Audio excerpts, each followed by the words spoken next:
नमस्कार दोस्तों, स्वागत है आप सभी का एक बार फिर से हमारे चैनल में।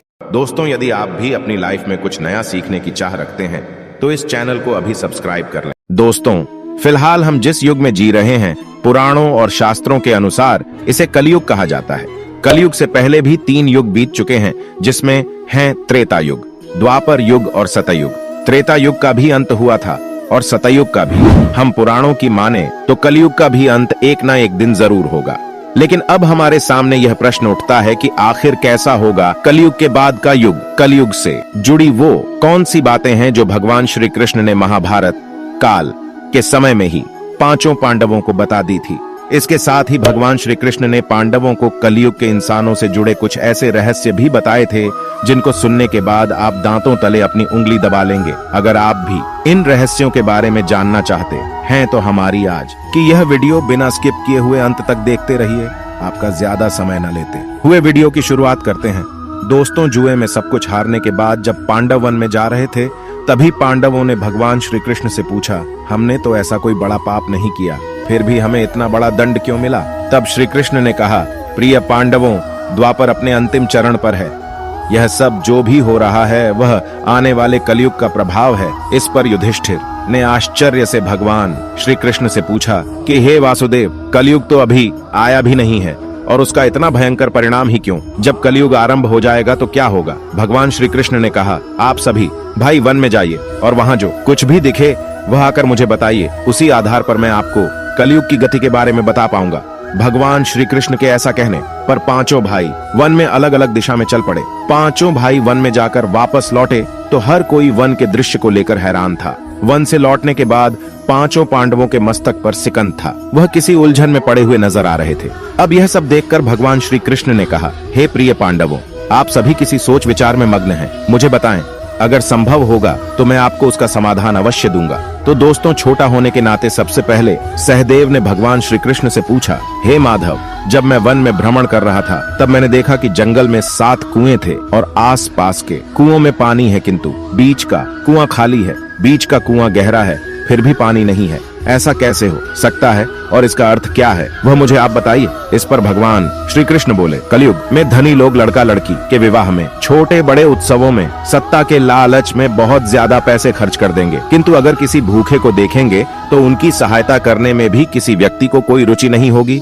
उनका अपना ही सगा भूख से मरेगा, फिर भी लोग उसे देखते रहेंगे। दूसरी ओर मौज मस्ती, मदिरा पान, मांस खाना, सुंदरता, यौवन और बेसन में पैसे उड़ाते रहेंगे, किंतु किसी के 2 आंसू पोंछने में किसी को भी कोई दिलचस्पी नहीं होगी। कहने का तात्पर्य यह है कि कलयुग में अन्न के भंडार होंगे, लेकिन लोग भूख से मर जाएंगे। श्री कृष्ण के मुंह से इस तरह की बात सुनकर सहदेव एक पल के लिए काफी दुखी हो जाते हैं, लेकिन वे इस कटु सत्य से भी मुंह नहीं फेर सकते थे। इसके बाद भीम की उत्सुकता कलयुग के बारे में जानने के लिए काफी ज्यादा बढ़ जाती है। वैसे ऋकेश उनसे पूछते हैं कि हे कृष्ण, मैंने वन में देखा कि एक गाय अपने बछड़े को इतना अधिक चाट रही थी कि उसके शरीर से खून निकलना शुरू हो जाता है, ऐसा क्यों? इस पर श्री कृष्ण कहते हैं, हे भीम, जैसा कि तुमने देखा एक गाय अपने बछड़े को इतना अधिक चाटती है कि उसके शरीर से रक्त निकलना शुरू हो जाता है, इस तरह कलयुग में भी माँ बाप अपने संतान पर इतना अधिक प्यार लुटा आएंगे कि उसका कभी विकास नहीं हो पाएगा। कलयुग में माँ की ममता अपने बेटे को इस कदर मोह माया में बांध कर रख देगी कि उसका पूरा जीवन नष्ट हो जाएगा। अगर किसी का बेटा अपना घर बार छोड़कर साधु बनेगा तो लाखों लोग उसके दर्शन करने के लिए जाएंगे, लेकिन जब अपना बेटा ही घर बार छोड़कर सन्यासी बन जाएगा तो वह बहुत ज्यादा रोएंगे, विलाप करेंगे कि हमारा बेटा गलत रास्ते पर चला गया। भगवान श्री कृष्ण जीवन की वास्तविकता को बताते हुए कहते हैं कि मनुष्य को यह समझना होगा कि तुम्हारे पुत्र तुम्हारी अमानत नहीं है, बल्कि तुम्हारी पत्नी की है और पुत्रियां उनके पतियों की। तुम्हारा शरीर मृत्यु की है और आत्मा परमात्मा की अमानत है। भीम के बाद अर्जुन ने कहा कि हे माधव, मैंने जो देखा वह तो इससे भी कई ज्यादा आश्चर्यजनक था। मैंने देखा कि एक पंछी के पंखों पर वेद की रचनाएं लिखी हुई थीं और वह पंछी एक मुर्दे का मांस खा रहा था। इसका अर्थ क्या है, इसके बारे में मुझे बताइए। इस पर भगवान श्री कृष्ण ने मुस्कुराते हुए कहा कि कलयुग में ऐसे लोग होंगे जो बड़े ज्ञानी और ध्यानी कहलाएंगे। वे ज्ञान की चर्चा तो करेंगे, लेकिन उनके आचरण एकदम राक्षसी होंगे। बड़े पंडित एवं विद्वान वे लोग कहलाएंगे, किंतु वे यह देखते रहेंगे कि कौन सा मनुष्य मर जाए और हमारे नाम अपनी संपत्ति कर जाए। चाहे कितने भी बड़े लोग हों, किंतु उनकी दृष्टि दूसरे के धन और पद के ऊपर ही रहेगी, और सत्पुरुष तो बहुत ही कम आपको कलयुग में देखने को मिलेंगे। कलयुग में इंसान मेहनत से धन अर्जित करने की बजाय दूसरों के घरों में चोरी करना और दूसरों की संपत्ति पर जबरदस्ती कब्जा करने वाला होगा। अर्जुन के बाद अपनी जिज्ञासा को शांत करने के लिए नकुल ने श्री कृष्ण से पूछा, हे भगवान, आप मेरी जिज्ञासा को भी शांत करें। मैंने देखा कि एक बहुत बदढ़ी चट्टान पर्वत से गिरी, बदढ़े से बदढ़े वृक्ष भी उसे नहीं रोक पाए, किंतु एक अत्यंत छोटे से पौधे का स्पर्श ही वह चट्टान पर जैसे ही पड़ेगा, वह चट्टान एक जगह पर स्थिर हो गई। ऐसा आखिर क्यों? इस पर श्री कृष्ण कहते हैं कि इसका अर्थ है कि कलयुग में मनुष्य की बुद्धि क्षीण हो जाएगी और उसका जीवन पतन हो जाएगा, और उस पतन को धन और बदढ़े सत्ता रूपी ब्रज से रोकने में सक्षम होंगे। लेकिन हरि नाम के एक छोटे से पौधे से मनुष्य के जीवन का पतन रुक जाएगा। अतः कलयुग में हरिनाम ही मोक्ष और मुक्ति का एकमात्र मार्ग होगा। चारों भाइयों के प्रश्नों का उत्तर जानने के बाद अब बारी आती है युधिष्ठिर के प्रश्न की। तो भगवान श्री कृष्ण ने मुस्कुराते हुए कहा, हे युधिष्ठिर, अब तुम बताओ, तुमने वन में क्या देखा? तब युधिष्ठिर ने बताया कि हे योगेश्वर, मैंने 1-2 सूंड वाले गज को देखा। इसका अर्थ क्या है? मुझे इस पर अपने विचार बताइए और इसका अर्थ मुझे अच्छे से समझाइए। तब भगवान श्री कृष्ण ने कहा कि इसका अर्थ यह है कि कलयुग में ऐसे लोगों का राज होगा जो दोनों ओर से शोषण करेंगे, बोलेंगे कुछ और करेंगे कुछ और, मन में कुछ और कर्म कुछ और तरीके के होंगे। ऐसे ही लोगों का राज होगा।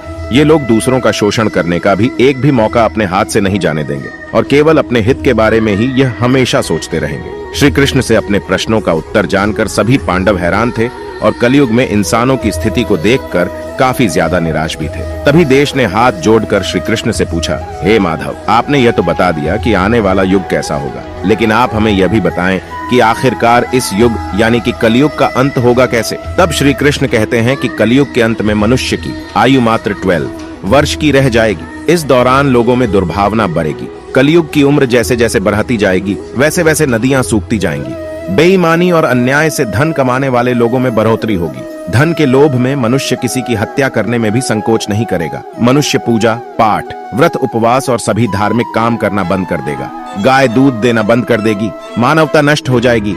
लड़कियां बिल्कुल भी सुरक्षित नहीं रहेंगी। उनका अपने ही घर में शोषण होगा।